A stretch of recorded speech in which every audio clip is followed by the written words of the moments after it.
Espero hayan tenido buenas vacaciones y hayan estudiado un poquito, por lo menos. Vamos a iniciar las clases. El último día de clases, ¿alguien me puede recordar en qué tema nos quedamos?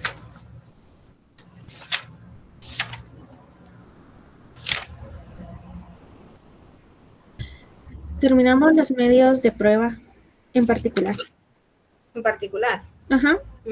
En presunciones legales y humanas. Muy bien. Muy bien. Entonces, según la guía de estudio, ya terminamos con, nos tocaría del auto para mejor fallar, su regulación, más que todo, qué es el auto para mejor fallar y si tiene plazo o no. Y ya de eso ya nos iríamos al tema de la sentencia. Ya con eso prácticamente estaríamos concluyendo lo que es la parte, ¿verdad?, del juicio ordinario laboral. Nos tocaría posteriormente lo que es el tema de los recursos, ¿verdad? Entonces, hasta el momento, ¿tenemos alguna duda antes de avanzar con los temas?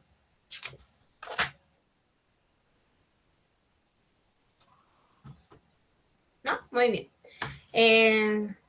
Pues creo que antes de iniciar la clase, todos sabemos pues la situación en que está envuelta actualmente la universidad. Sospecho que posiblemente el examen sea de manera virtual. Yo ya le trasladé a Salomé y ella ya me hizo el favor de trasladarles a ustedes un nuevo código de Classroom. ¿Por qué no utilicé el anterior? Porque tuvimos, si se recuerdan en la primera tarea que les dejé, tuvimos un inconveniente al momento de subir tareas y no los dejaba. Entonces, creé este nuevo Classroom para evitar ese error o ese inconveniente a futuro, en dado caso nuestro examen sea de forma virtual. Entonces, solo tengo a una persona que se unió a Classroom, una.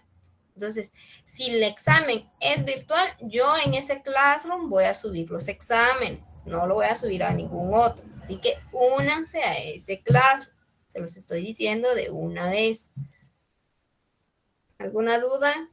Que vi ahí unas caritas de no sé de qué me están hablando.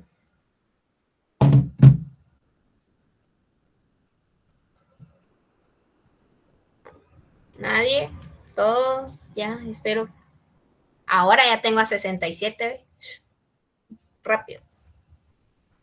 Excelente, solo tengo 67 personas. Entonces, comuníquense a sus compañeros, los que no estén, los que llegan de vez en cuando, los que no están en el grupo de WhatsApp, que se unan a ese Classroom. Yo ya compartí ese Classroom a coordinación por si el examen es virtual. Muy bien, ¿tienen alguna duda de cómo podría ser el examen, ya que podría ser de modalidad virtual? Bueno, a grandes rasgos, no acepto examen fuera del horario.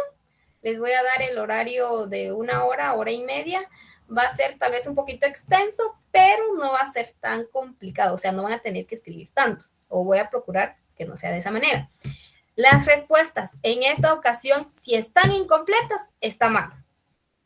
De una vez se los digo, no voy a tener o no va a pasar lo mismo que en el primer parcial, que yo traté de salvarles con lo poco que me colocaban, de ver cómo jalar y darles algunos puntos.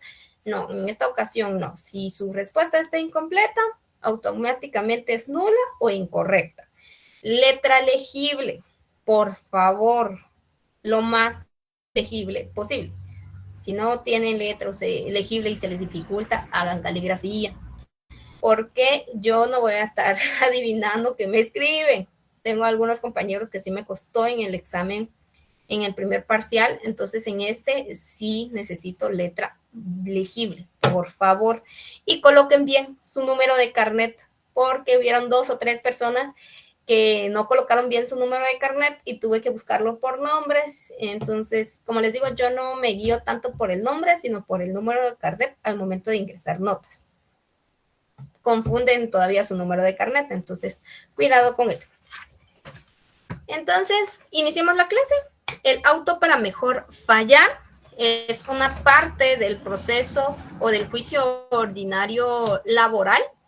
El auto para mejor fallar es un acto procesal no obligatorio, donde el juez de trabajo y previsión social, de oficio o es un acto procesal no obligatorio, donde el juez de trabajo y previsión social, de oficio o a instancia de parte,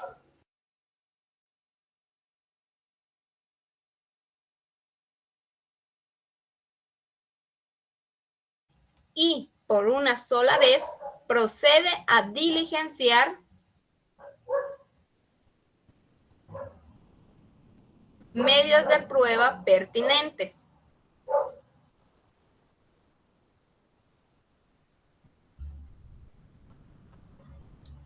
con el único objeto de resolver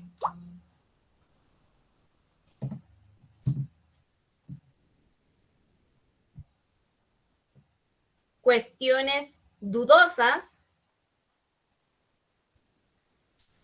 y no para aportar pruebas al juicio.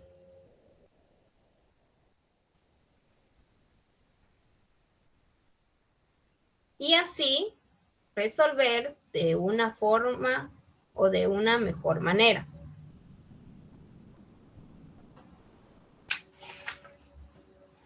¿Alguien se quedó atrás? Licenciada, disculpe, ¿será que puede volver a repetir? Es que yo no logré copiar nada. Lo repito completo. Es un acto procesal no obligatorio, donde el juez de trabajo y previsión social, de oficio o a instancia de parte, y por una sola vez procede a diligenciar medios de prueba pertinentes, con el único objeto de resolver cuestiones dudosas y no para aportar pruebas al juicio, y así resolver de una mejor manera. ¿Esto qué quiere decir? Que no es que en la diligencia para mejor resolver, el juez va a permitir que se presenten más medios de prueba. No, el auto o la diligencia para mejor resolver tiene como objeto resolver eso, las dudas que pueda tener el juez en ciertas pruebas que hayan presentado. Entonces es para valorar mejor la prueba, para diligenciarlas de una manera donde él pueda esclarecer todas esas dudas que él tenga y poder emitir una sentencia más apegada a derecho y conforme a los sistemas de valoración de la prueba que ya lo vimos. Como lo establece la definición, es un acto procesal no obligatorio. ¿Qué quiere decir? Se puede dar o no se puede dar. O sea, las dos vías es correcta y acá puede ser de oficio, es decir, el juez manda porque él tiene dudas, sabe que tiene dudas y manda de una vez a aperturar la diligencia para mejor resolver.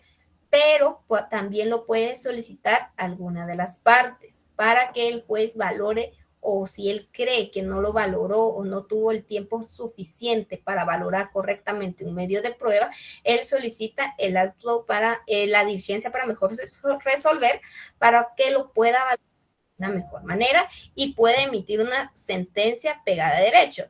¿Y por qué lo va a pedir la parte? Porque si él cree pertinente que esa prueba o esa valoración de la prueba pueda ayudar a que se le emita una sentencia favorable, obviamente lo va a solicitar para que su patrocinado pues tenga esa sentencia favorable o en el caso del demandado declaren sin lugar la sentencia. ¿Cuál es el plazo? A ver, alguien que le haya dado lectura a su código.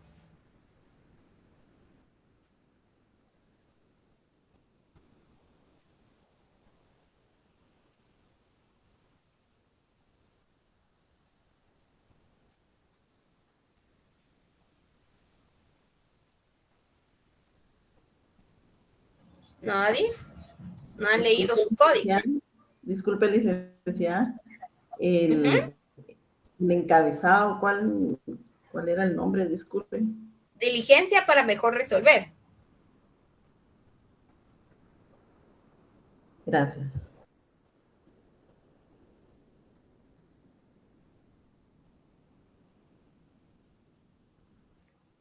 Bueno, en la parte conducente, ¿verdad? Es el artículo 357 del Código de Trabajo. De encabezado le pueden colocar diligencia para mejor resolver o auto para mejor fallar. Y le colocan entre paréntesis opcional, porque puede ser opcional.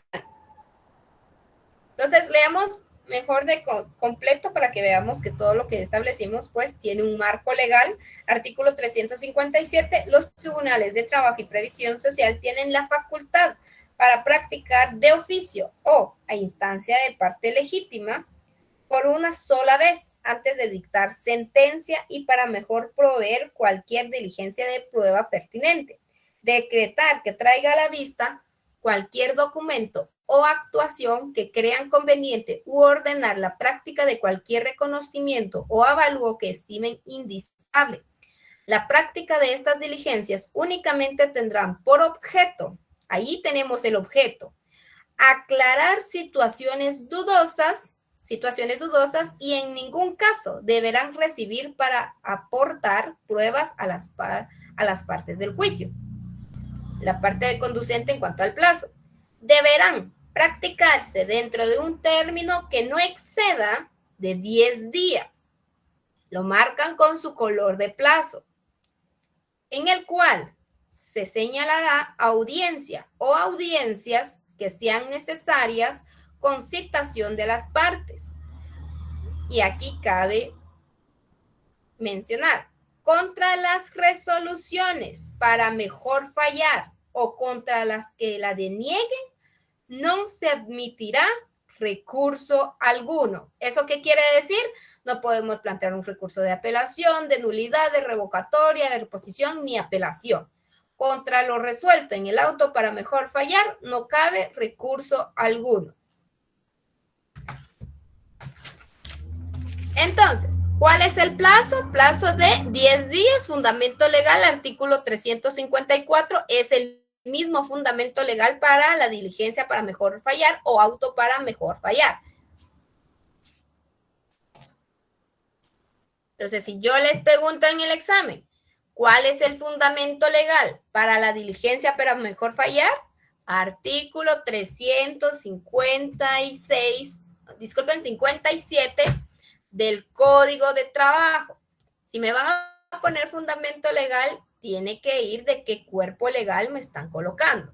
Código de Trabajo, Constitución Política de la República de Guatemala, Código Procesal Civil y Mercantil, Ley del Organismo Judicial. ¿Estamos claros ahí? Entonces, ese es el tema del auto para mejor fallar o de las diligencias para mejor resolver o proveer, que en el caso del Código de Trabajo es diligencias para mejor proveer. Como podemos ver, igual en la guía de estudio es el apartado pues es muy pequeño por lo mismo de que puede o no darse dentro del juicio ordinario laboral. Y el tema central del día de hoy también es la sentencia. Entonces, iniciamos con el tema de la sentencia.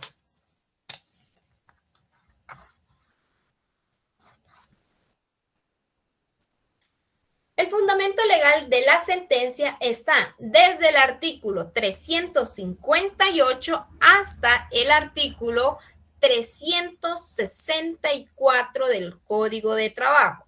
Artículo 358 al 364 del Código de Trabajo.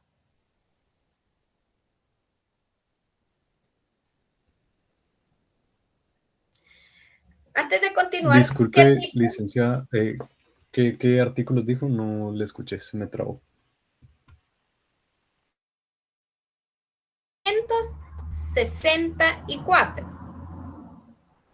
Muy bien. Antes de continuar con esto, ¿cuáles son ¿Cuáles son las resoluciones judiciales? ¿Qué tipos de resoluciones judiciales tenemos dentro de nuestra legislación?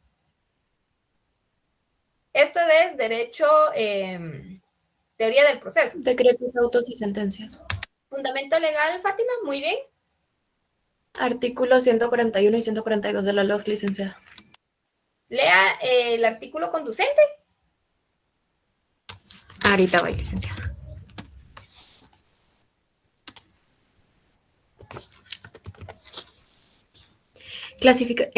Artículo 141, clasificación. Las resoluciones judiciales son: A, decretos, que son determinaciones de trámite; B, autos que deciden materia que no es de simple trámite, o bien resuelven incidentes o el asunto principal antes de finalizar el trámite. Los autos deberán razonarse debidamente. C, sentencias, que deciden el asunto principal después de agotados los trámites del proceso y aquellas que sin llenar estos requisitos sean designados como tales por la ley. Muy bien, Fátima. Entonces, la sentencia, o en la definición, podríamos establecer, es el acto procesal,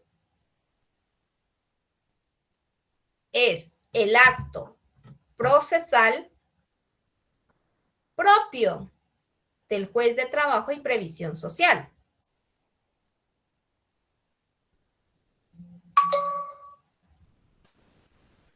Por medio del cual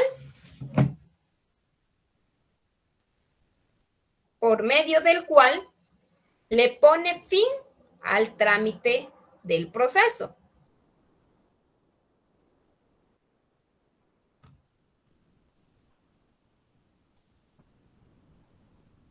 Tomando su decisión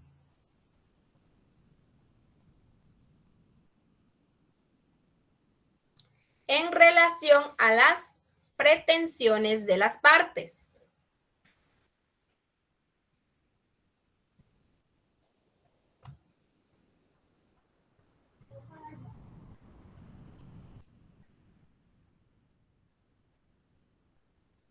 Y basándose en los medios de prueba diligenciados.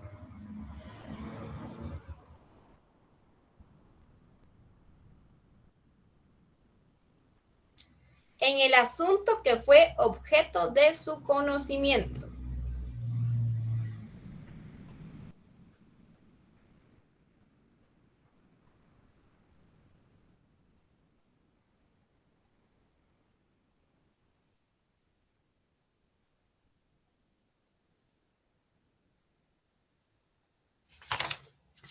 Entonces, fundamento legal específicamente de la sentencia. Recordemos que tenemos varios tipos de sentencia, o podríamos decirlo así, porque hay sentencia cuando existe lo que es la rebeldía, la confesión ficta, en el caso de la sentencia común.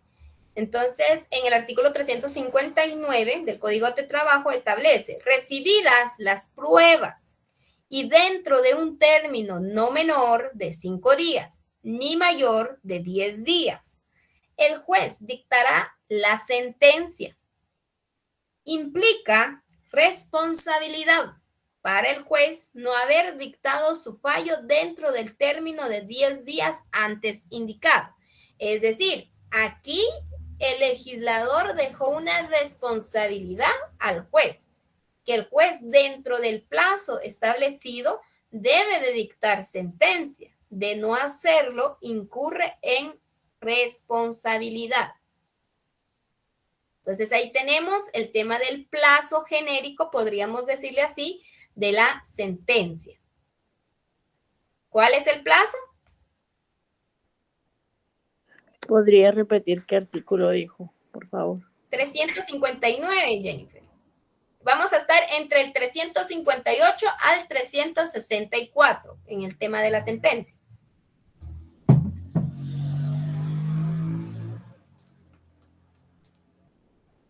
A ver, Daniela, siento que quiere participar. El plazo que dijo antes era de 10 días. ¿Segura? No menor de 5 ni mayor de 10. No, exacto. Tengamos cuidado. ¿Por qué? Porque en el caso de la sentencia tenemos un plazo que debemos de completar. No es como con el tema del el auto para mejor proveer, que dice 10 días. Acá dice un plazo no menor de 5 días ni mayor de 10 días. Entonces tengan cuidado también para el examen. Si esta pregunta viene y ustedes solo me colocan 10 días, estaría malo, porque la normativa nos dice no menor de 5 ni mayor de 10 días. El subtema de la sentencia, forma y contenido de la sentencia, forma y contenido de la sentencia en el juicio ordinario laboral.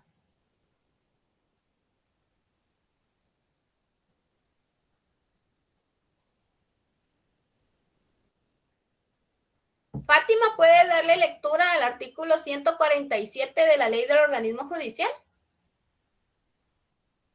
Voy, licenciada.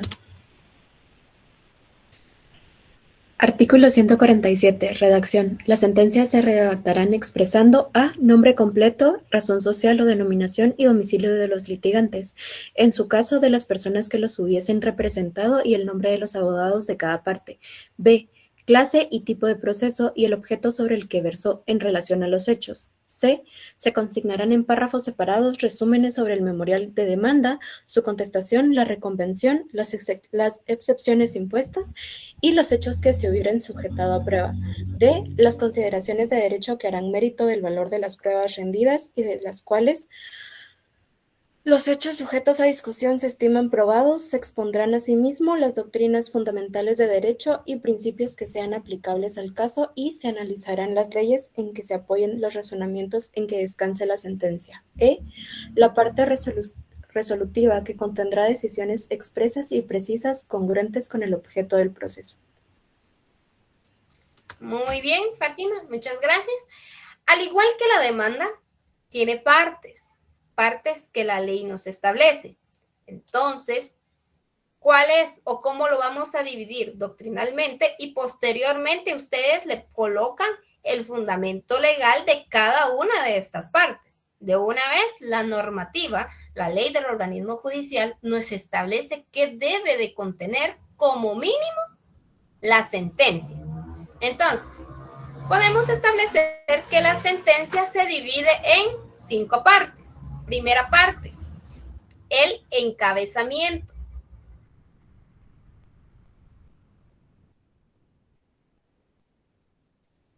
¿Qué debe de contener el encabezamiento? Lo que establece la literal A del artículo 147 y la literal B. Identificación del órgano jurisdiccional, lugar y resolución y fecha de la resolución. Nombre completo, razón social o denominación y domicilio de los litigantes, en su caso, de las personas que hubieran representado.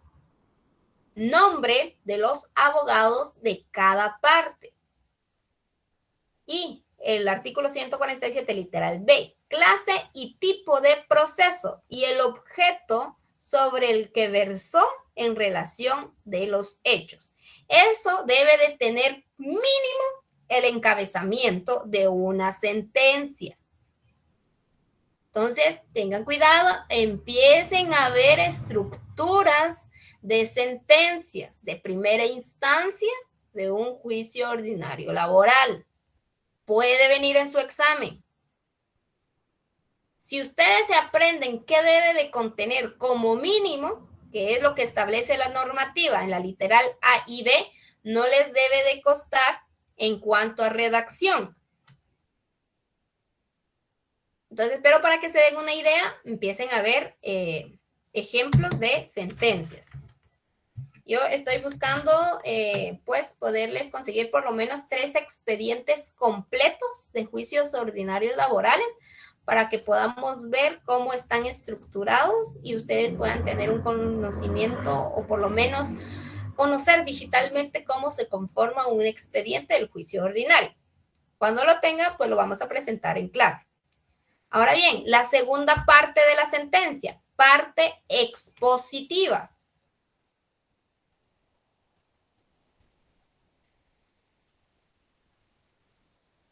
Parte expositiva. tenemos lo que es la literal E. Resumen sobre el memorial de demanda, su contestación, la reconvención, las excepciones interpuestas, los hechos que hubieren sujeto a prueba. Es decir, la parte expositiva es un resumen de cómo inició, cómo se contestó, si hubieron excepciones, no hubieron excepciones, si se contestó en sentido negativo, si hubo una contrademanda. O sea, todo eso debe de versar en la parte expositiva.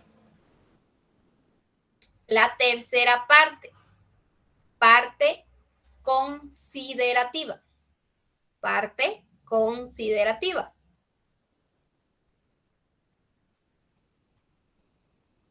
Las consideraciones de derecho que harán mérito del valor de las pruebas rendidas y de los cuales los hechos hechos sujetos a discusión. Es la literal D del artículo 147. La parte, esta sería la cuarta parte, que es la parte resolutiva. Contendrá las decisiones expresas y precisas congruentes con el objeto del proceso. Aquí tenemos inmerso lo que es el principio de congruencia. Si una parte no solicitó cierto aspecto o no hizo cierta petición, el juez no puede entrar a resolver extralimitándose. Igualmente, si resolvió sobre un medio de prueba que no fue aportado, no puede entrar a valorarlo o darle un valor en sentencia porque no se presentó o no se diligenció en su respectivo plazo, en su respectiva audiencia. Y la última parte, esta no está regulada en ley, pero es por lógica, podríamos decirlo así, es las firmas del juez y del secretario. Firmas de juez y secretario. Entonces tenemos 5 partes de la sentencia. A ver, Jennifer, ¿cuál es la primera parte? Jennifer Jiménez. Buenas tardes. ¿Es el encabezamiento? Muy bien. A ver, de los que no tienen cámara encendida.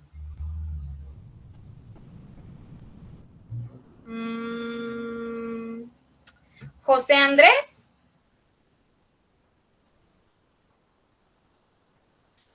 José Andrés Sakic. ¿No está? Bueno, a los que no estén, los voy a sacar porque no están.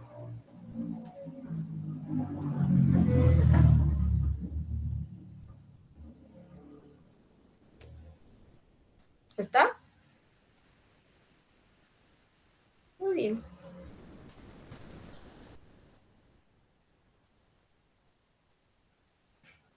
Entonces, si estamos en clase, participemos. José Andrés aquí, ¿no? Muy bien.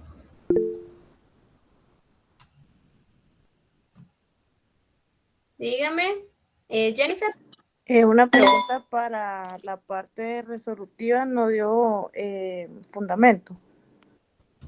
Bien, Jennifer, podemos revisar el código, la ley del organismo judicial. ¿O Fátima? Fátima tiene ahí a la mano la ley del organismo judicial.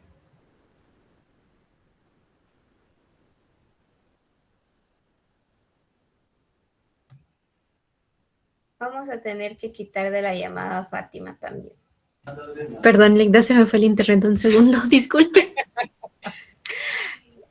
Fundamento legal de la parte resolutiva. Amilita. Porque Sí. le digo la verdad, no me acuerdo. Leamos La literal E, licenciada. Sí, ¿La tengo literal? una duda. La literal E. la literal E. Léalo. La parte resolutiva que contendrá decisiones expresas y precisas congruentes con el objeto del proceso. Muy bien, muchas gracias, Marlene. Ese sería el fundamento legal, Jennifer. Casi que todo tiene lo que es fundamento legal. Lo único que les dije que no tenía fundamento legal, pero es por lógica, es la parte de las firmas, que es la del juez y la del secretario. Ambos deben de firmar sentencia. Esa parte sí no tiene fundamento legal. ¿Alguien dijo que tenía duda?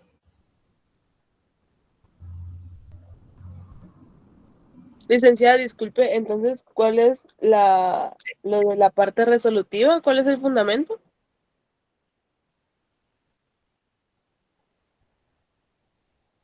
Compañera, ¿cuál era el fundamento?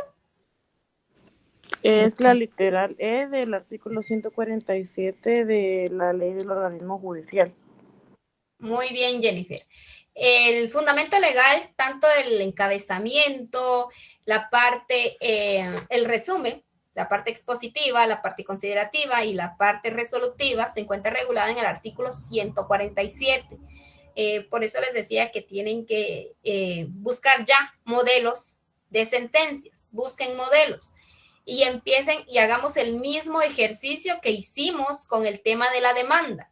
Agarren, impriman su sentencia y colóquenle de acá hasta acá con un corchete si quieren, encabezamiento, fundamento legal, dónde está la parte expositiva, dónde está la parte considerativa. No se los voy a dejar como tarea, creo que eso ya les compete a ustedes, el querer pues expandir un poquito más sus conocimientos y ver cómo es que se encuentra redactada una sentencia, ya no es tanto por ustedes, claramente está, sino cómo es que redacta una sentencia un juez o jueces, dependiendo, ¿verdad?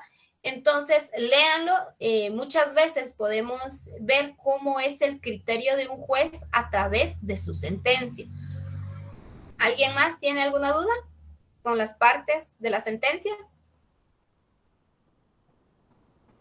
Licenciada, perdón.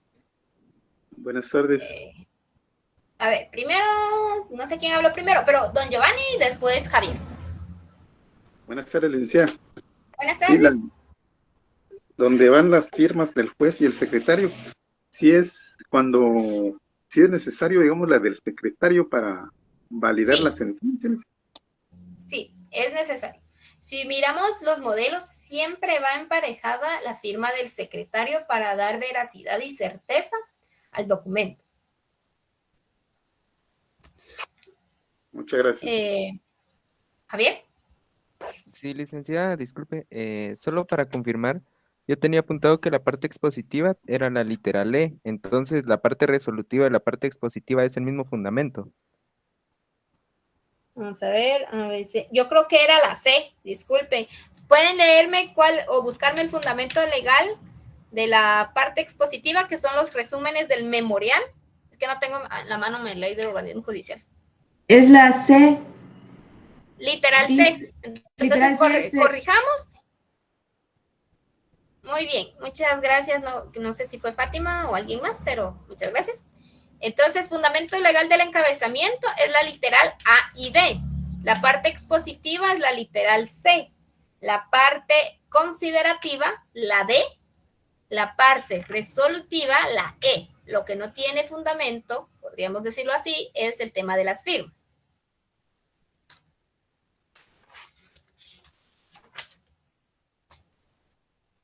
¿Estamos bien ahí? ¿Todos ya hicimos el cambio de fundamento legal? Muy bien. Entonces ya vimos qué es la sentencia. La sentencia es un acto procesal, pero si lo queremos ver como una resolución judicial, también podemos meterlo en esa clasificación, que es una clase de resolución judicial. Tenemos 3 tipos de resoluciones judiciales: los autos, los decretos y las sentencias, debidamente fundamentadas en la ley del organismo judicial. Cada una, pues, resuelve algo. En este caso, la sentencia resuelve el asunto principal sobre que versa la controversia, en este caso, dentro del juicio ordinario laboral. Ahora bien, tenemos las sentencias de segunda instancia. Recordemos, lo que debe de contener, o lo que acabamos de ver que debe de contener, es lo de primera instancia, por el juez primero de trabajo y previsión social, por el juez quinto, por el juez duodécimo, por el juez 11º, 12º de trabajo y previsión social. Ahora, ¿qué es lo que debe de contener? La sentencia de segunda instancia. De una vez, fundamento legal, artículo 148 de la ley del organismo judicial.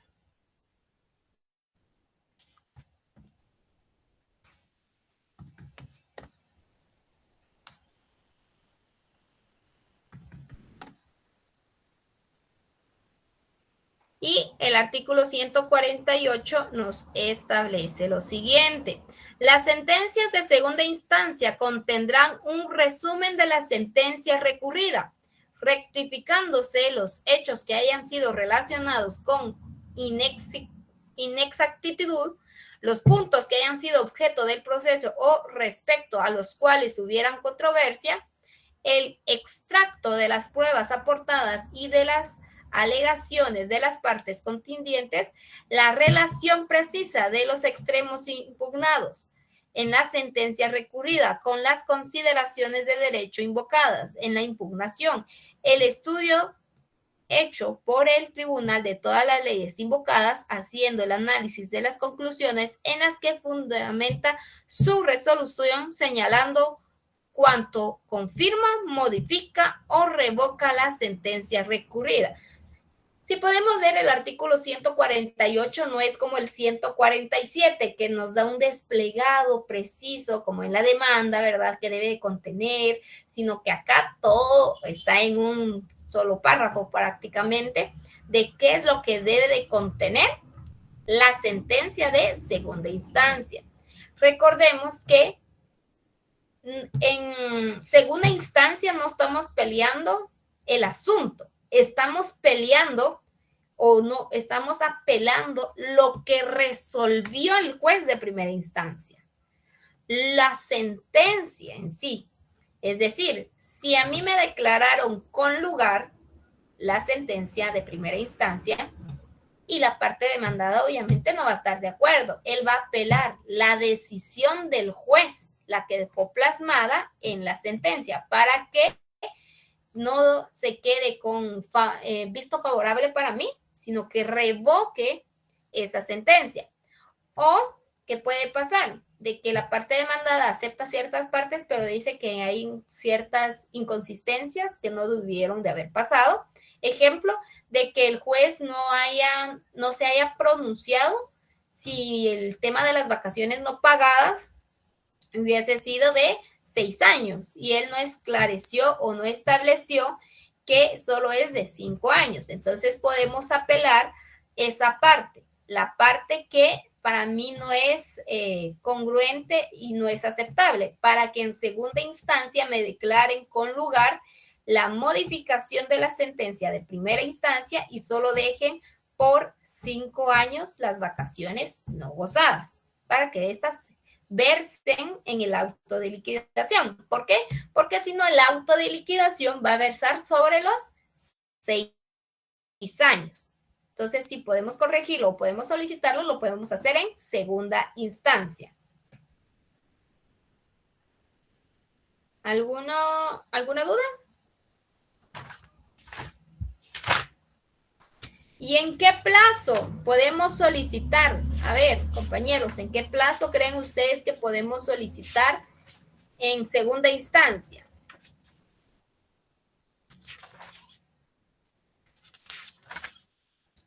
¿Cómo se llama el recurso para solicitarlo en segunda instancia? Apelación. Apelación. ¿Cuál es el plazo para solicitar la apelación?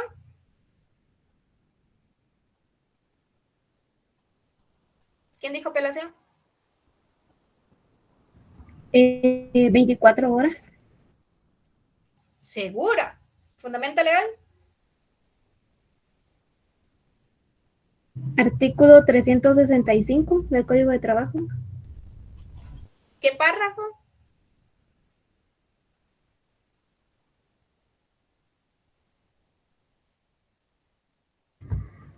Puedo ver en mi código. Sí, sí, sí. Compañeros, tienen su código a la mano. Úsenlo. Espero tengan su marcador o su resaltador de plazos.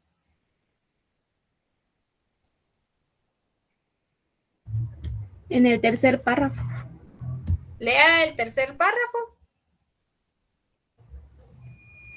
El recurso de nulidad se interpondrá ante el tribunal aunque haya infringido el procedimiento. El tribunal le dará trámite inmediatamente, mandando oír por 24 horas a la otra parte y con su contestación o sin ella resolverá dentro de las 24 horas siguientes bajo la estricta responsabilidad del juez. ¿Sigue siendo el tema de la apelación, Brenda?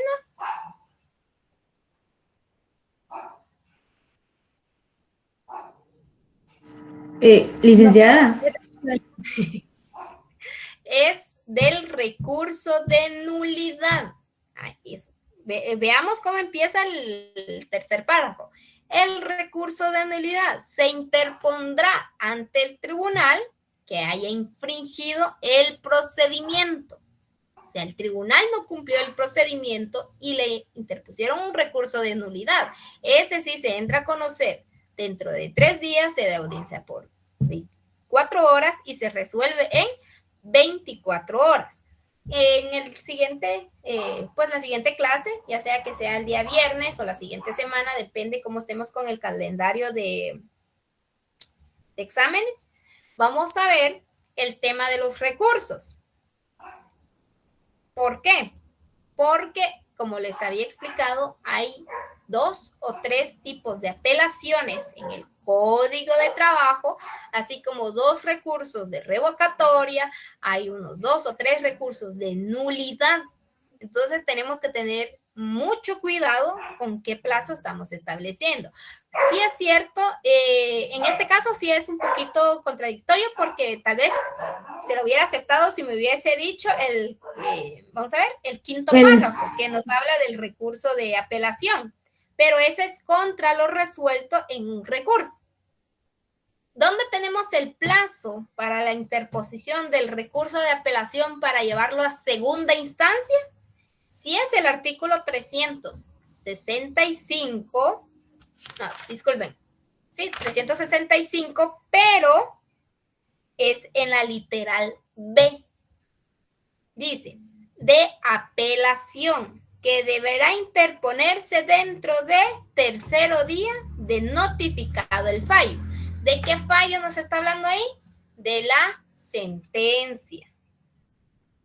Cuando entremos a segunda instancia vamos a ver que existen 2 tipos de apelaciones. Uno genérico y uno que es por el tema de las pruebas. Entonces ahí los plazos van variando. Tengamos cuidado con eso, por favor.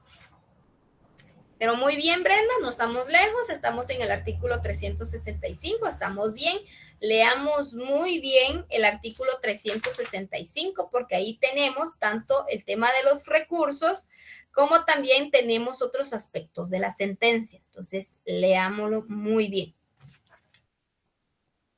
Ahora bien, el siguiente subtema de nuestra clasificación o de el tema de la sentencia es clasificación doctrinaria de las sentencias en el derecho procesal laboral, derecho procesal de trabajo.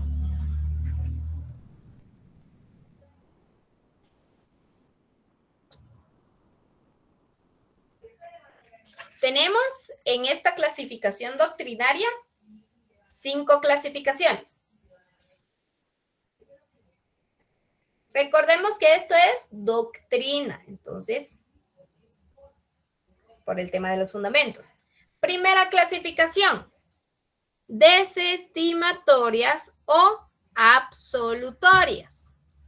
Desestimatorias o absolutorias.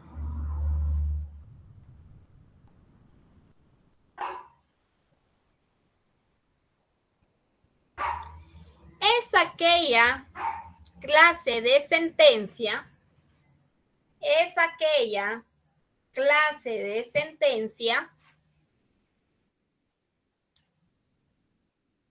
que libera al demandado.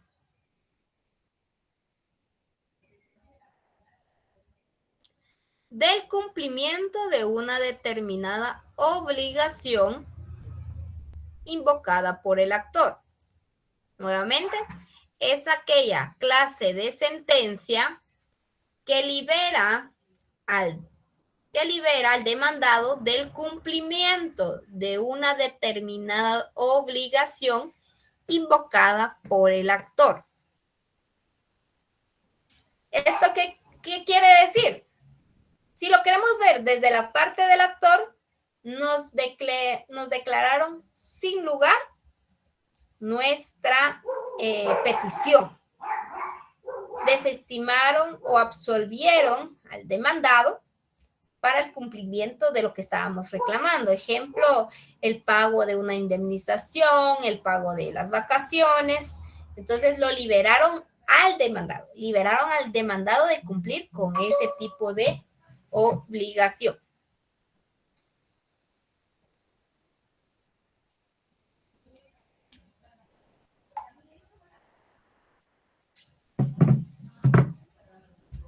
La segunda clasificación es la de condena o condenatorias. De condena o condenatorias.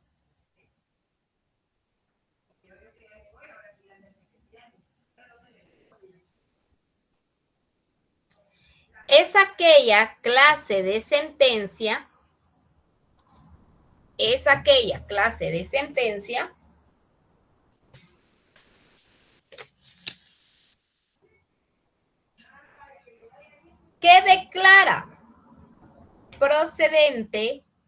que declara procedente la pretensión del actor.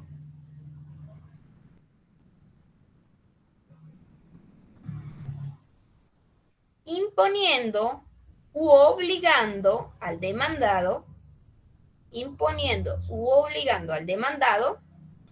a cumplir con ciertas obligaciones.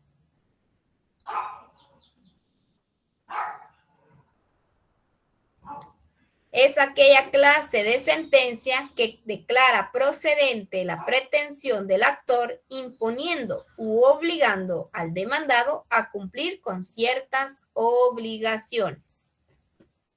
¿Alguien se quedó atrás? Sí, solo puede repetir, es que estaba poniendo mi asistencia. Muy bien. La segunda clasificación es de condena o condenatorias.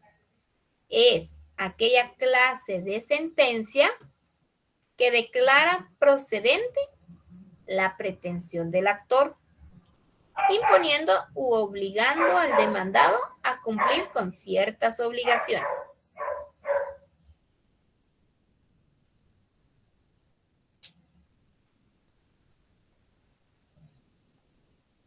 Tenemos la tercera clasificación, que son las mixtas.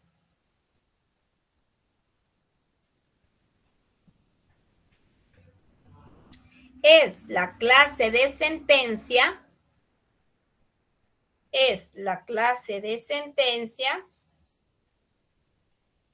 que absuelve de algunas obligaciones,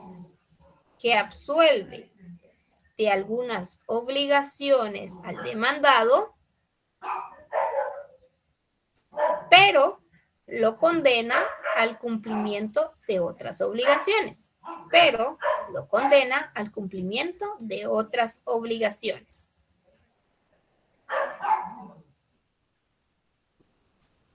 Este tipo de sentencias ustedes lo van a ver en su ejercicio profesional, sino es que antes, dependiendo si hacen sus prácticas, donde van a ver sentencias parcialmente favorables y parcialmente desfavorables. Y así lo establecen, no literalmente con estas palabras, otras palabras poquito más técnicas del órgano jurisdiccional, pero así sale la sentencia. Parcialmente condenatoria, parcialmente favorable. Es decir, puede ser que de todas las pretensiones, si hubiésemos solicitado 5 pretensiones, nos den con lugar 3 de ellas y nos den sin lugar 2 de ellas. ¿Puede pasar? Sí, puede pasar. Tenemos la cuarta clasificación, que son las declarativas. Declarativas.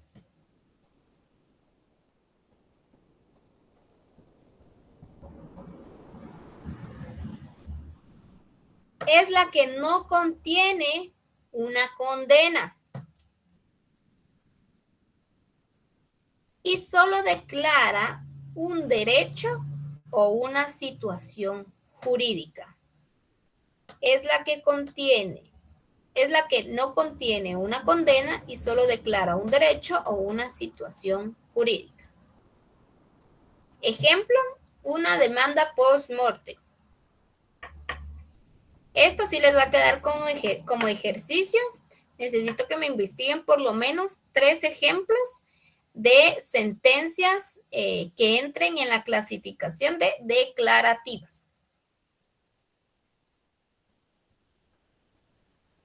Y me ponen, digamos, el primer ejemplo y si es por una declaratoria de derecho o una situación jurídica, porque hay 2 presupuestos.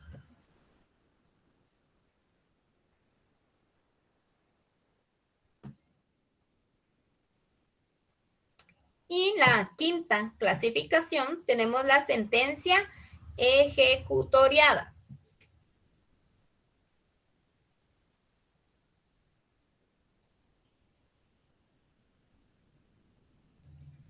Es la que ya no puede ser impugnada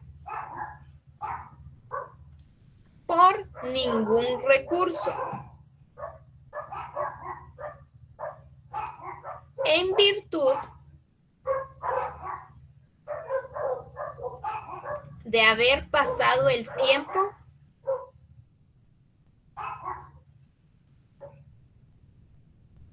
que se tenía para interponer el recurso correspondiente. Es la que ya no puede ser impugnada por ningún recurso, en virtud de haber pasado el tiempo que se tenía para interponer el recurso correspondiente. ¿Qué quiere decir esto? Que por alguna razón, la parte que no le favoreció la sentencia, coloquialmente podríamos decir, se durmió. Se le pasó el plazo de los 3 días. ¿Qué pasa ahí? Ya no puede apelar porque el plazo se venció, precluyó. Entonces hay que tener mucho cuidado con el tema de los plazos, porque pueden perjudicar a su patrocinado. Tal vez en apelación hubiesen podido revocar la sentencia, pero se les pasó el plazo, ya no pueden apelar. ¿Cuál es el plazo para apelar? La sentencia, en primera instancia.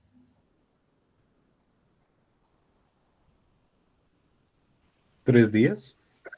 3 días. Muy bien, fundamento legal. Artículo 358.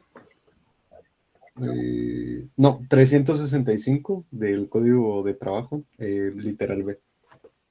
Muy bien, literal B. En este caso tenemos que ser un poquito más explícitos por el tema de que el 365 tiene varios plazos y varios tipos de apelaciones. Entonces, cuidado con eso. Clasificación legal de la sentencia en el derecho procesal laboral o del trabajo. Este es el siguiente subtema. Clasificación legal de la sentencia en el derecho procesal de trabajo.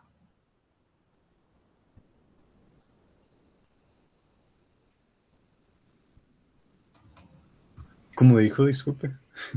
Clasificación legal de la sentencia en el derecho procesal laboral o de trabajo.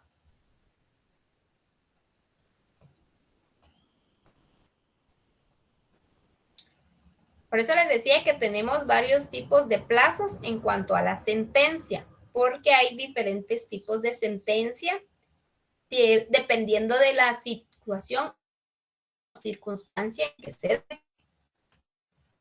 A la primera clasificación, sentencia por rebeldía. Sentencia por rebeldía.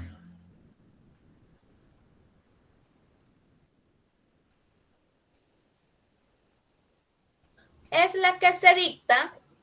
Licenciada, buenas tardes, disculpe.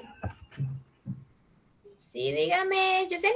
O Yeseni, lo siento. Fíjese que trato de ponerme asistencia y dice que ya no puedo. Estoy tratando desde hace rato, entonces no sé. Yo creo que precluyó el lapso de tiempo que se da para la asistencia. Sí, yo le pediría por favor que nos diera por lo menos 2 minutitos, porque en lo que estamos Es copiando. que la enviaron cuando Estamos estaba tan dictando. entretenidas copiando que se nos da la asistencia. Entonces, ¿hacemos una cosa o hacemos otra? Perdón, disculpe. Solo Yesenia se quedó sin llenar asistencia. Yo tampoco puedo llenarla. A ver, levanten la manita quiénes fueron los que no pudieron llenar su asistencia. O sea, la manita digital.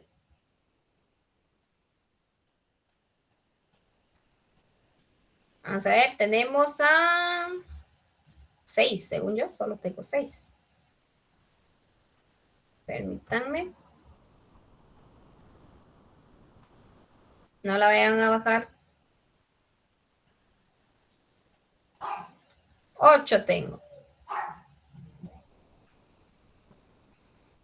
Entonces voy a tomarles foto y solo a estas 8 personas les voy a aceptar la asistencia. Si alguien ya me está levantando de más la manita, ya no es válido. Ahora son 9. Lo siento, pero...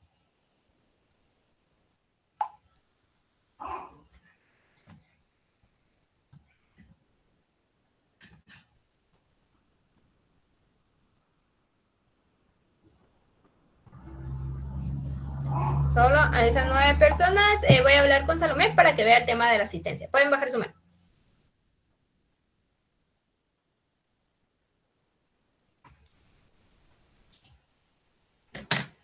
Bueno, ¿en qué sí estábamos? En la clasificación legal de la sentencia. Tenemos la sentencia por rebeldía. ¿Se recuerdan que establecimos como una de las consecuencias es que se dicta sentencia? Es la que se dicta a consecuencia de la incomparecencia del demandado en el día y la hora señalada.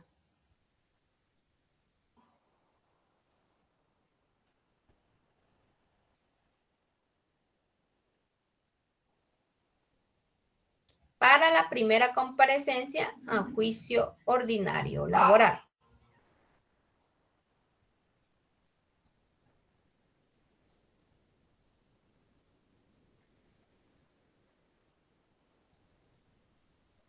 Plazo para dictar sentencia por rebeldía, compañeros.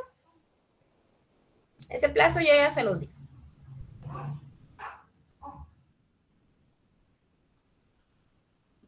Emily, dígame, ¿cuál es el plazo para dictar sentencia por rebeldía?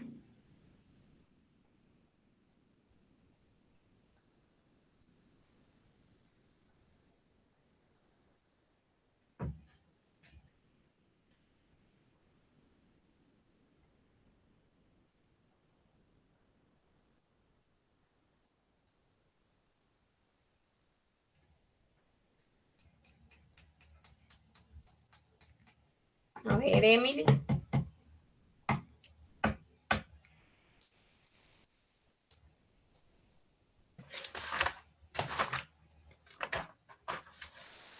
Vamos a ver, algún compañero, vamos a ver qué compañero la puede ayudar. No vayan a decir Fernanda, ya que voluntariamente se ha ofrecido. Coméntenos. Dijo el plazo, ¿verdad? Sí. Dictará sentencia entre las 48 horas, declarado confeso y rebelde. Y sería el ¿Fundamento artículo legal? 358 del Código de Trabajo. Muy bien. Artículo 358, plazo 48 horas.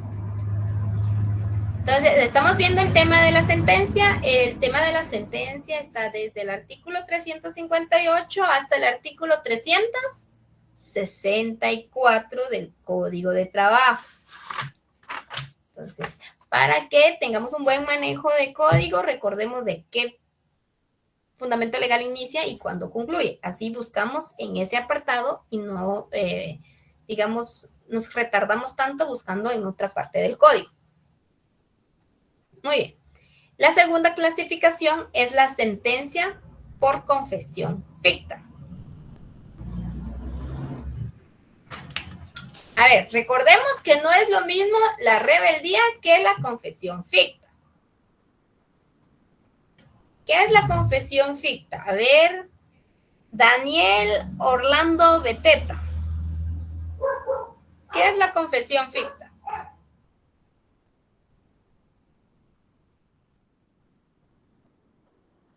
Voy a llamar 3 veces. Si no responden, los saco de la clase. No recuerdo, licenciada. ¿Qué pasó, Daniel?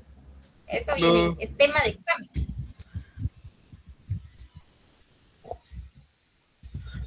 Lo olvidé. Vamos a ver, alguien más. Entonces, tiene que estudiar, Daniel, porque puede venir en el examen. Ahora todos ya buscando en sus apuntes. Vamos a ver. Hailey Lisbeth. Stephanie, démosle la oportunidad a Hailey y si no me responde, usted me responde.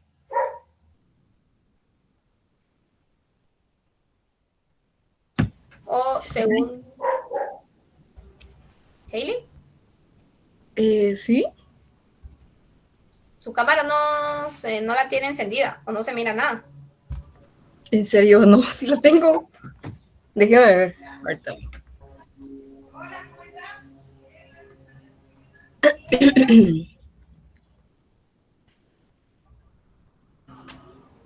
No. ¿Y ahora? Es que No. como a veces como que la agarra que agarra y a veces no, entonces. Pero voy a arreglar eso. Muy bien. Pausa. Comercial, diría alguien.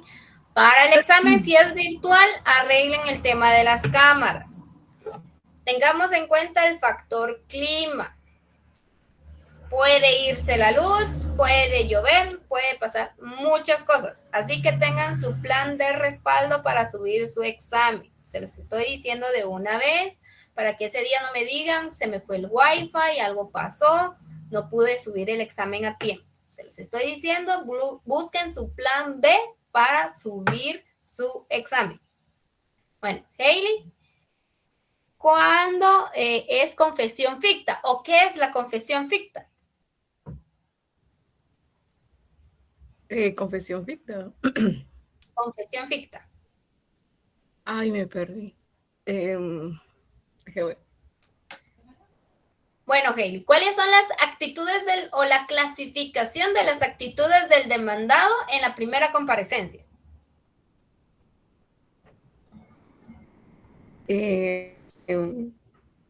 La clasificación de las actitudes del demandado. Sí, en la primera comparecencia. Ay, no sé, dígame, perdón.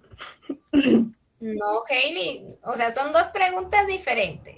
La rebeldía y confesión ficta es una de las actitudes del demandado.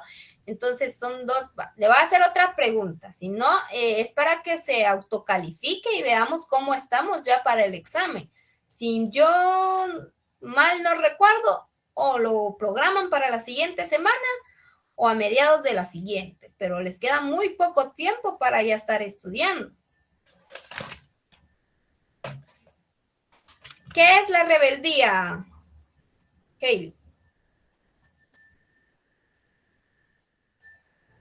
La rebeldía es cuando, digamos, un sujeto procesal se abstiene de compadecerse en el proceso. Complementemos la respuesta. Estructurémosla mejor. Ok. A ver. Cuando en el proceso un sujeto no...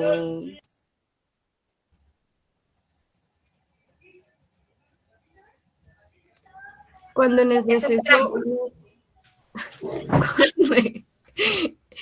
Cuando en el proceso uno de los sujetos, no sé, por cualquier circunstancia no compadece y pues se le es tomado como rebelde. ¿Es tomado como? Rebelde. Rebelde. Lo acabamos de ver, Hailey, en el tema de la sentencia por rebeldía. O sea, si lo queremos ver a grandes rasgos, se dicta sentencia por la incomparecencia. En este caso, como le pregunté qué es rebeldía en sí, de alguna de las partes, el día y hora señalado para la primera comparecencia. Recordemos que para que se declare rebelde tiene que tener ciertos requisitos, que es estar debidamente notificado de que debe de comparecer y aún así no comparece. Estudiemos, compañeros, esto va para todos, nos queda poco tiempo para el examen.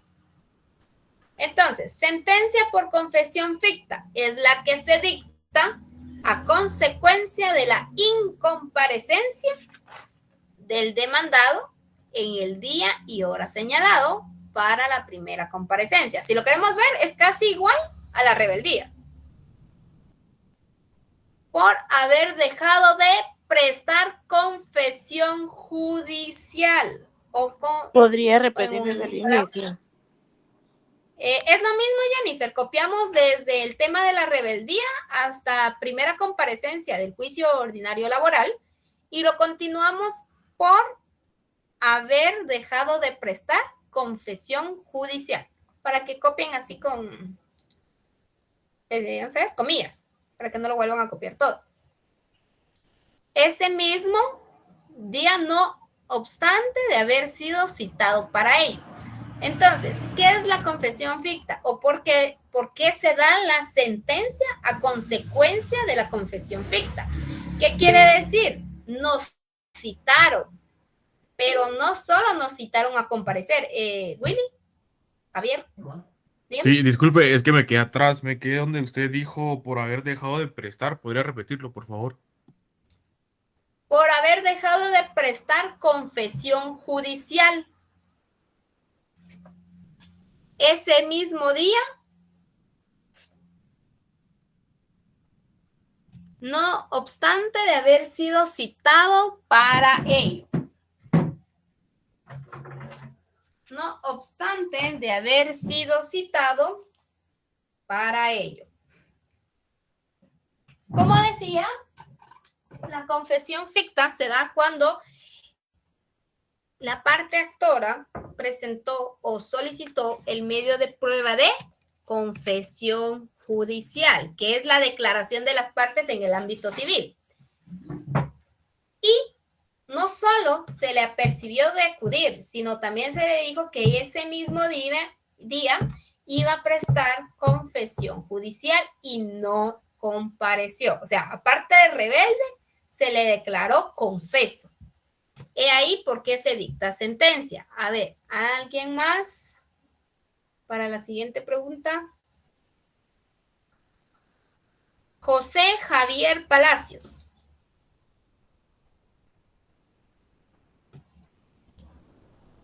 Segundo llamado, José Javier Palacios. ¿Me escucha, Lika? Hola. Muy bien, José. ¿Cuál es el plazo para dictar sentencia por confesión ficta?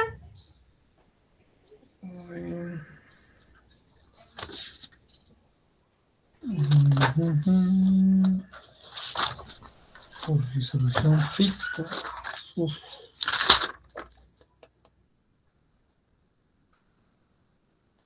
¿Está revisando su código o sus apuntes? No, el código. Código. No, yo le digo para que revise el código, tengamos más manejo de código. La resolución ficta. No lo encuentro, Liga. Disculpe. Muy bien. Que le ayude Naidalin Choi. Si no es así, Creo su que es el nombre, mismo que el de, sí, es el mismo que el de rebeldía, 358, 48 horas. Muy bien. Entonces el plazo es dentro de 48 horas de conformidad al artículo 358 del Código de Trabajo. Muy bien.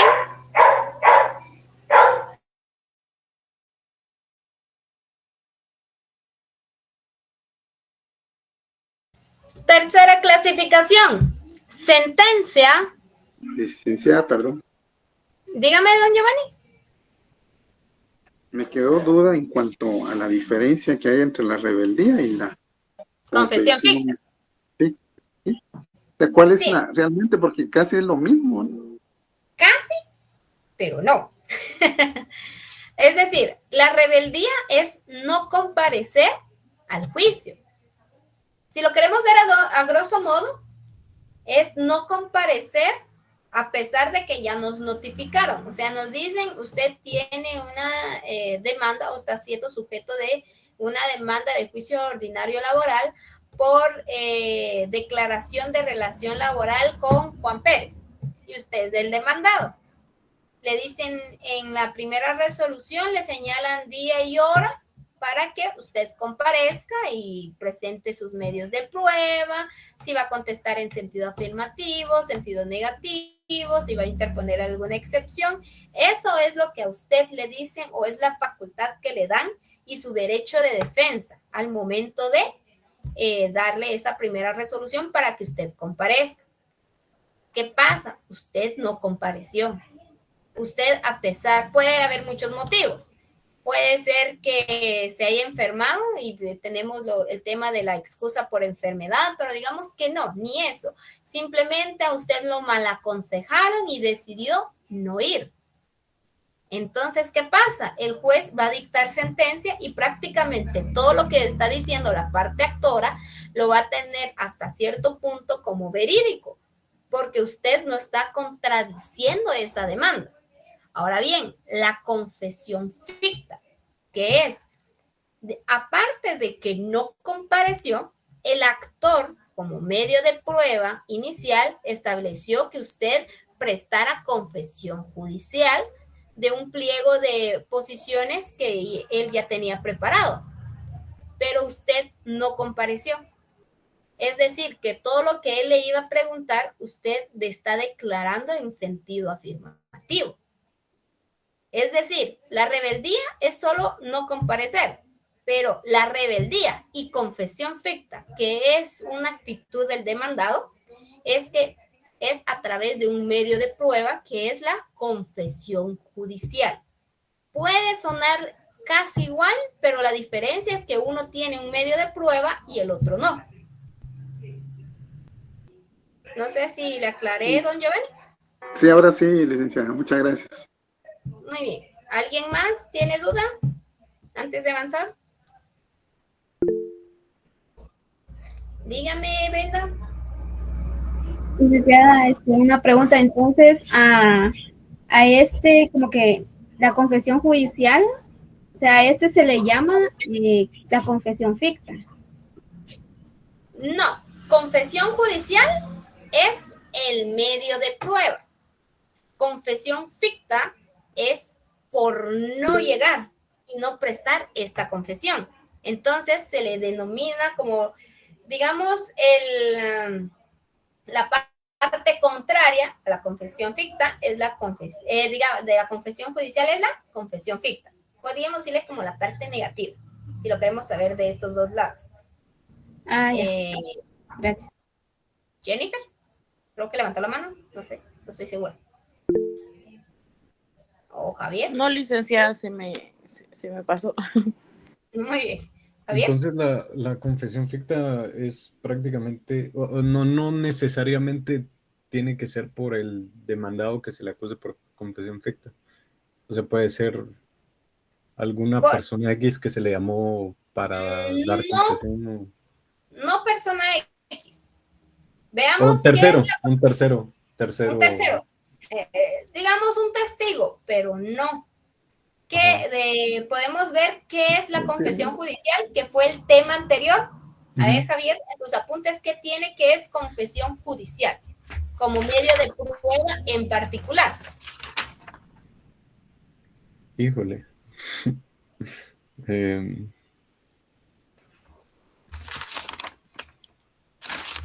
Híjole.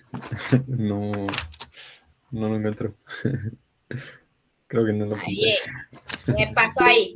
A ver, Pero Emily. sí, entiendo que la confesión judicial es aparte de la confesión ficta, pero lo que no entiendo es Es la consecuencia. Ajá. La confesión ficta, disculpe Emily, la confesión judicial, si queremos ver qué es como medio de prueba, son las preguntas llamadas a absolver de las posiciones ofrecidas por las partes.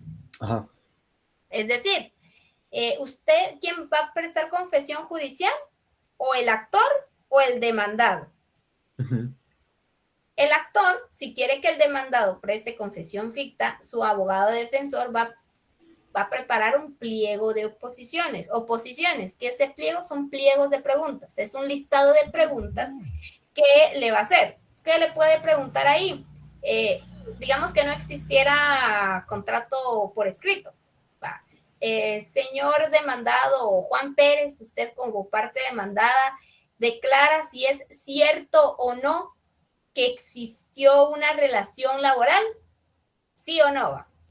¿Declara usted si el señor Pedro Pérez prestó sus servicios en la entidad Pollito Sociedad Anónima, sí o no? Pero el demandado no está compareciendo, y al no comparecer y haber sido citado y haberle citado para confesión judicial, todo lo que le iban a preguntar, él está declarando confeso, él está declarando cierto. No sé. Entiendo, sí. Al no presentarse, entonces está confesando prácticamente que sí, porque no está presente. Exacto, por eso es confesión ficta. El tema de la rebeldía es que usted no compareció. O sea, usted no llegó y se declara sentencia en rebeldía, pero no presentó o no fue llamado a prestar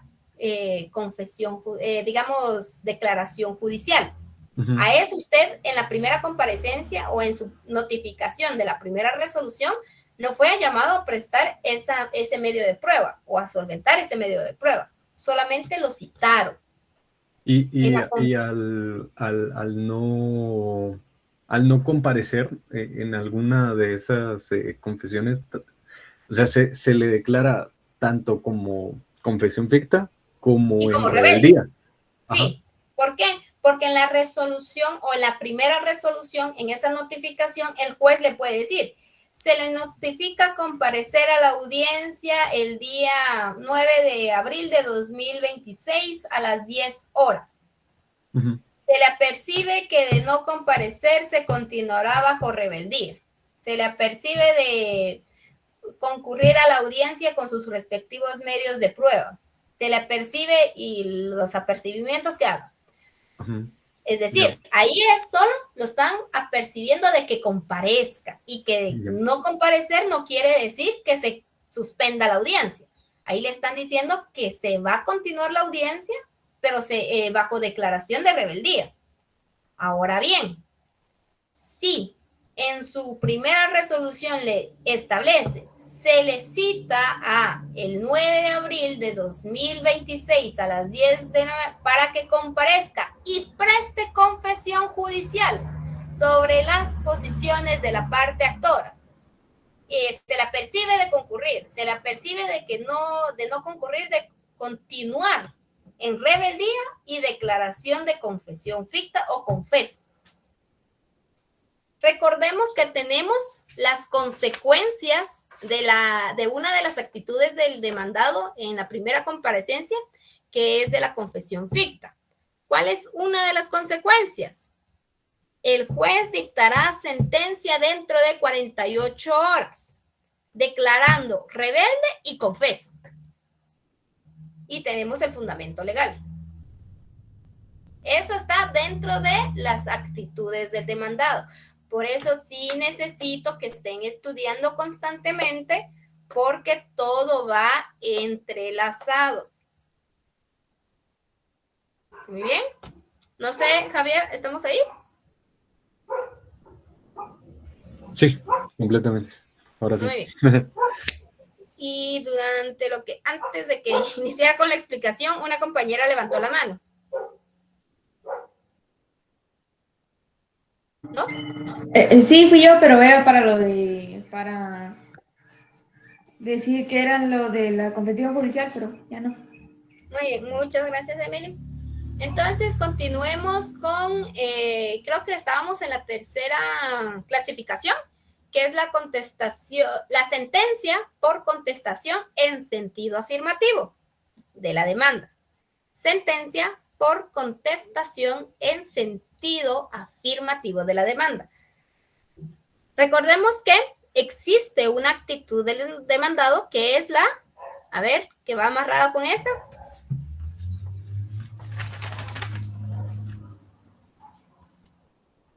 A ver, compañeros, ¿nadie? La actitud del demandado es contestación en sentido afirmativo. El título de la clasificación nos tenía la respuesta. Es la que se dicta como consecuencia. Es la que se dicta como consecuencia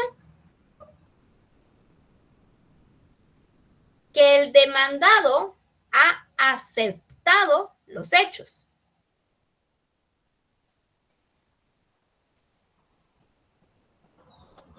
De la demanda y como ciertas las pretensiones del actor.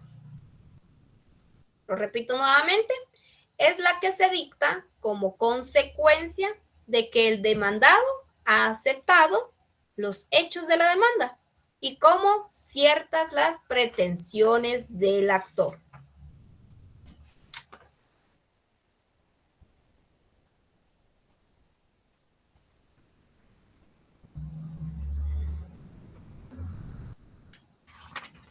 Esa es la contestación de la demanda. A ver, ¿en qué plazo debe dictarse sentencia? En este caso, que es por haber sido contestada la demanda en sentido afirmativo.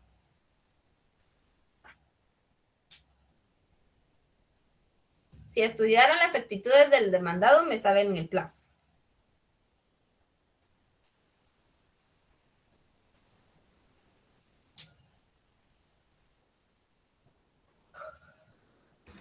Dentro del plazo de 15 días. Stephanie, nuevamente. ¿Dentro del plazo de 15 días? Stephanie, no me asuste, tiene dos dispositivos. Ah, sí, perdón, es que en uno tengo el audio, porque no lo escucho. Muy bien. Plazo de 15 días. ¿Fundamento legal? 142 de la LOJ. De la ley del organismo judicial. Muy bien. Plazo de 15 días. ¿Por qué agarramos el plazo de la ley del organismo judicial y no un plazo contemplado en el Código de Trabajo?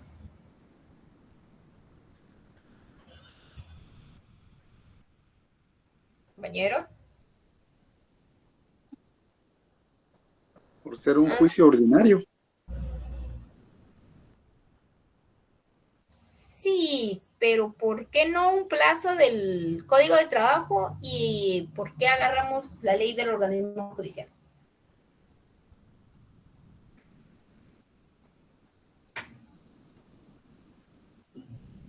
A ver, vamos a que lo ayuden, Giovanni. Vamos a ver quién es. Porque no existía un plazo como tal en el Código de Trabajo. Porque no existía, es decir, que sí existe ahora. No, hoy no existe, perdón. No existe un plazo, ok. Y si no existe el plazo, ¿por qué agarramos la ley del organismo judicial? Porque el artículo 142, el plazo de 15 días es un plazo general, se podría decir. Sí. Recordemos que tenemos la supletoriedad, el código de trabajo, disculpen, lo permite, siempre y cuando no contradiga el tema de su naturaleza, pero la ley del organismo judicial es una ley que aplica a todos los procesos conocidos, tanto en el ámbito penal, ámbito civil, ámbito laboral, ámbito administrativo. Cuando una normativa no establece cierto asunto y la ley del organismo judicial sí lo establece, tomamos la ley del organismo judicial. Como lo establece Melanie, es como, por decirlo así, una ley genérica aplicable a los procesos judiciales. Y el plazo que nos establece el artículo 142 es de 15 días. Muy bien. Y vamos a ver, cuarta clasificación es la sentencia común o definitiva. Sentencia común o definitiva.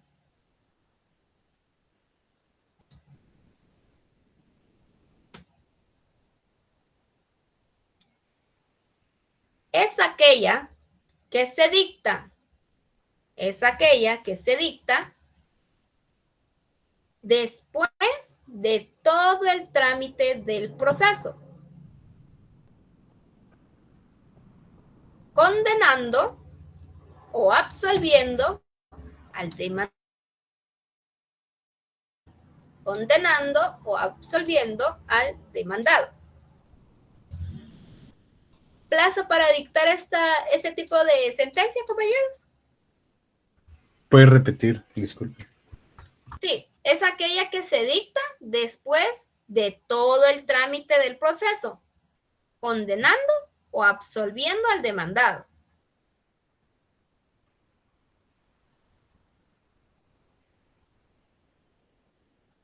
A ver, Alessandra Sosa, deme el plazo para dictar este tipo de sentencia.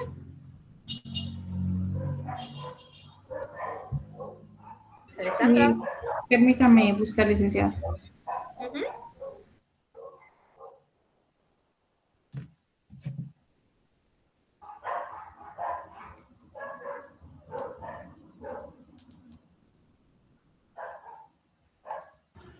Es dentro del término no menor de 5 días ni mayor de 10. Artículo 359. Muy bien. Muy bien, en el plazo no menor de 5 días ni mayor a 10 días. Este plazo sí lo tienen que hacer como que esta aclaración por el tema de que así lo establece la normativa. Si me dicen solo 5 días o solo 10 días, está mala la respuesta. Entonces, tengamos cuidado con eso. ¿Tienen alguna duda de lo visto el día de hoy para que podamos avanzar con los siguientes temas? Hablen ahora. Yo sí tengo dudas. Diga. Perdón, es que sí me lo llegó a repetir, pero igual se me volvió a trabar, que eran la clasificación doctrinaria. Había dentro de la clasificación de condena o condenatoria, no la escuché toda. ¿Es aquella clasificación de la sentencia? Ay, espera. Ahí está. Que declara procedente la pretensión del actor, imponiendo u obligando al demandado a cumplir con ciertas obligaciones. ¿Ustedes creen que sería posible que una sentencia pueda entrar en varias clasificaciones, doctrinariamente hablando? Según las 5 que les di.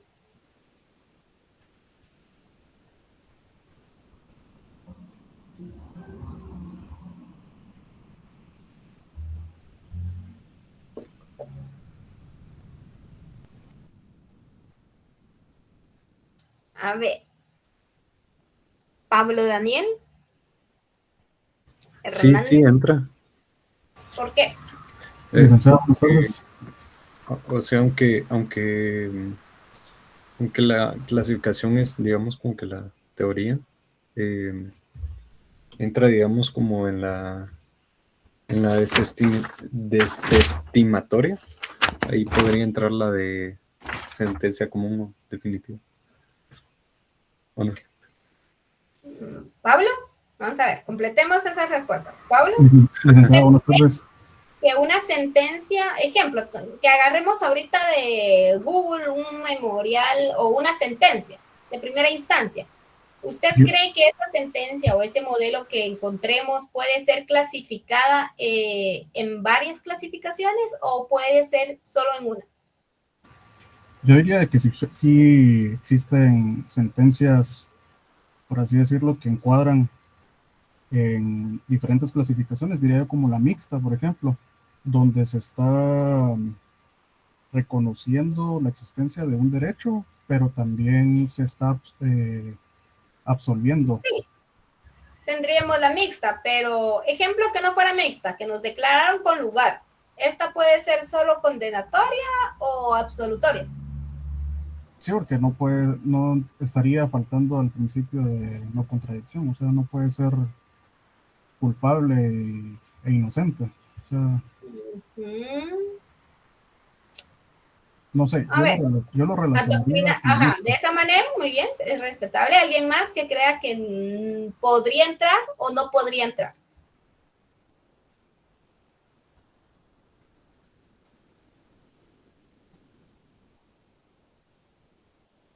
Se las dejo como ejercicio mental para la siguiente clase porque ya creo que los están esperando en su siguiente clase. Estudien, les queda poco tiempo para el examen, estudien mucho, lean mucho su código, sus leyes conexas también, léalas muy bien, detenidamente, tengan cuidado con el tema de los plazos, con el fundamento legal. La mayoría de temas que hemos visto tiene fundamento legal.